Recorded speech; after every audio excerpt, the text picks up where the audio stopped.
Hey guys, how you doing today? It's me, Kelly. So this is going to be a quickie, and it is going to be things you have at home that you can use in your art journal, on your ATC card, on your painting, on whatever you want. So first and foremost, you guys always uh, keep asking for me to do more videos about doing our own stamps on cardboard. So this is one of them. I'm putting them all in a pile, the stamps I've made myself, and we will get to doing them. But this is what I made, and you can see it's very simple. It was cardboard. I'll link this video down below and at the end because I have tons of these making different ones.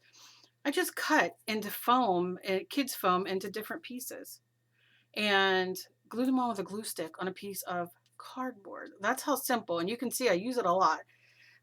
This, so ashamed to say, came out of my chocolate covered cherry box. You know those cellos or whatever they're called? This is what came out of there. This I show you guys all the time. This is my sweet onions, and this came out of there. So this is used, I love to use this on art quilts. I love to use this in my art journal as texture. You can use it as a stencil, whatever you want. This is a piece of foam that was holding something in. I don't even recall. And so you can use this in different ways. I'll show you. What about the old dental floss stick? It has a little scrubby end on this side, and then you have this. We're going to see what that does. And then you can never forget about painter's tape or whatever kind of tape. Usually tape that is painter's tape or masking tape that comes off easily. So let's start now. I'm just using, well, maybe I'll use a different page just because it'll be a little easier for you to see on the white. We're doing the back here. Let's take that good color box ink that I love so much. All of a sudden I found it and I'm like, I just want all the color box inks everywhere. So we're going to just stamp very lightly because I want that texture. It is a sticky thing and I love it. And hold on here, and what do we get? What do we get? Look at that. That is so cool. So you can do one.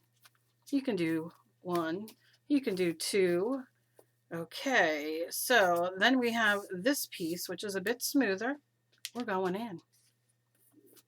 And I'm going to just lightly tap it because I don't want it to be so opaque, right? Let's see what we get. This is any kind of foam. It does not have to be the kind of foam I have here. All those textures, though. And, you know, what's cool is you can do this, and then you can write in here. Like, do you know what I'm saying? That's going to be what I use this for. This is fantastic. Remember, you can use these sides. I mean, I can go on for hours. I don't think that that's what you guys want. So we'll just do like one light tap there. Oh yeah, oh yeah. Oh, I love it. Okay. Oh my goodness. Exciting. Garbage. Usually throw it away. Not today, we're not. So while I have that open, I'm going to take this. Now I'm going to just kind of lightly tap because I don't want that to scrape and rub. Let's see what this does. Nothing. It does absolutely nothing. But I will tell you, using these on polymer clay to get like texture and all is good. Okay? Just not in that book. So let's try the other side. All right, well, it gives us dots. It doesn't necessarily get that. This is not used, by the way. But okay, so let's say you just want to get some extra texture and you want some dots here and there. That's not a bad thing, especially for people like me with bad hands. You know, you can just kind of do your thing. Okay, not the worst, not the best. I'll use it because that's just how I is. Okay, so then we have my dog's choking. I'm so sorry.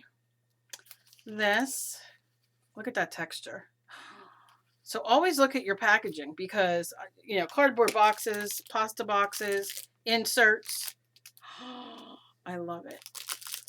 And I don't like to go too opaque. You can do whatever way you want. That is a keeper. I'm trying to go fast, so, you know. Let me show you this. I'm going to take a little bit of spray. Hold it far away. Hold the spray far away. Hold the spray far away. Give it a second to lift it up. Look at that. Look how cool. This is a, I was going to curse, onion bag. And then you can go and press it down elsewhere to get different types of textures. Look at that. So that's a twofer. Who doesn't love a twofer? Look at that. Fantastic. And I mean, you can use ink. You don't have to use the sprays. It's just, I'm trying to be a little easier here. And then last but not least, well, not last because I have the tape, but you just go in and you can make it as opaque and, you know, doing it really, really good. I'm a grunge. I'm going to ruin this pad because that's all I use anymore. All right. And look, I know it's hard to see because let's do it this way.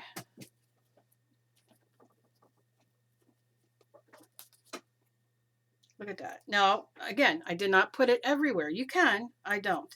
You could put it half. You could do it whole. Love it. Okay, so, I mean, look, so easy, so fast, all at home stuff that you throw away. It's garbage. Why would you not save it to do something fun? So what I'm going to do is, what am I going to do? How am I going to do this? Do we want to go back? Let's do it here. Okay. We'll do it here. So you see this, I have that here. So I'm going to take some masking tape and I'm going to pull it off. Sometimes I'll just put this on my shirt or my pants once just so it's not so sticky, but you do your thing. So then you can go, it's an easy way to make a background too. I've done this too. And some of you are like, Cal, we've already seen this so many times. All right. I think you're getting, you know, you're picking up what I'm putting down, right? We're just putting some shapes. Then you go ahead, take your spray or your paint, whatever you have. Give it a spray. Now this is bubbling a little bit because I have something that's obviously glossy underneath. If it bothers you, take a paper towel, take your makeup sponge. Let's see, like your sponge. If you don't like the bubbles and you want it more, you know, it doesn't matter. I'm just going to move it around. I don't make sure my tape is down, but you sure can. You can do whatever you want. It's yours. Okay. I just love, I mean, look at that when you're using, and I did a video the other day making your own sprays. I mean, come on. Food coloring you can use. I'm going to hit this with my gun for a second. Hit it with my gun for a second. Hit it with my gun for a second. Because I want it to kind of dry. She wants it kind of dry. Okay. All the people tuning in that's never seen me before are like, what is this child? What is this grown woman singing about drying her stuff? But anyway, you're going to see. Are you? Because if I don't get this off, we're not seeing anything. Let's go. So what happens is, purple might not have been the best color due to the fact of I have the purple background, but I don't care. Look at that. So you get all that back there, you know what I mean? Like the white and everything coming through.